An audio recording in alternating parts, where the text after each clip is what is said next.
You know, it has to be said, looking at this, that you really finally, well, utterly realise that in fact Britain has no talent. Let me explain.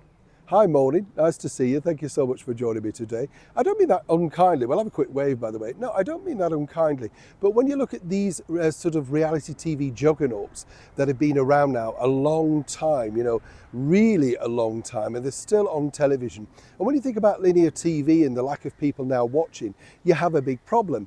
These particular shows over here and in America, America's Got Talent, and of course Britain's Got Talent, hosted by Simon Cowell, were his big babies, the machine juggernauts that made him a lot of money.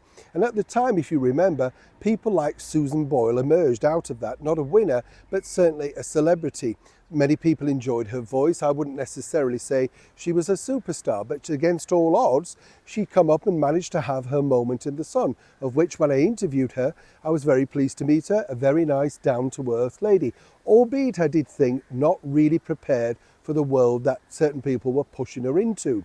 But the recent series of Britain's Got Talent over here has been an absolute disaster. And it's simply because we've run out of talent.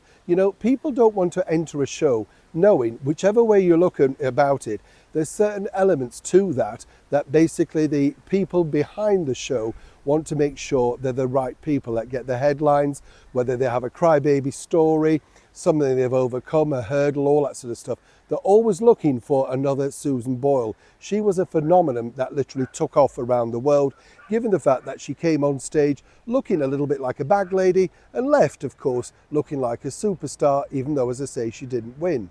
Now, the ratings for this new series have been disastrous. And also, when you look at the judging panel, you have Amanda Holden, who literally, I would very find it hard to recognise her after the beautiful young girl that I met many years ago. Ever-changing face, do you know what I'm saying? Just a strange look. The other evening, one of the judges, Alicia Dixon, decided once again to try and launch a pop comeback in her 40s on the show.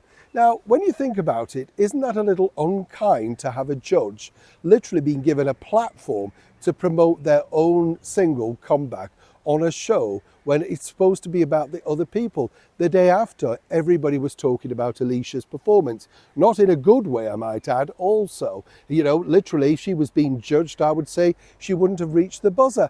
And I've met her, and I'm allowed to say that. It wasn't a great performance. But now ITV, I've been told, are looking at this particular show rather seriously and pondering exactly where they can go with it. Because, as I say, it costs a lot of money to produce Britain's Got Talent. And when you see the fact that literally there's no talent from Britain, it's half imported from professional acts around the world that are literally sort of torpedoed in and then just put under the banner. We're not supposed to notice that. When the show started, it was about people who had been in talent shows, perhaps had a go in a church hall and were given a shot at the big time. Now, quite frankly, Britain, as ever, is on the back foot and seemingly cannot find its way to find true British talent.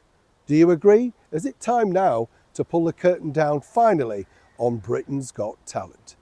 Neil Sean, Kensington, London.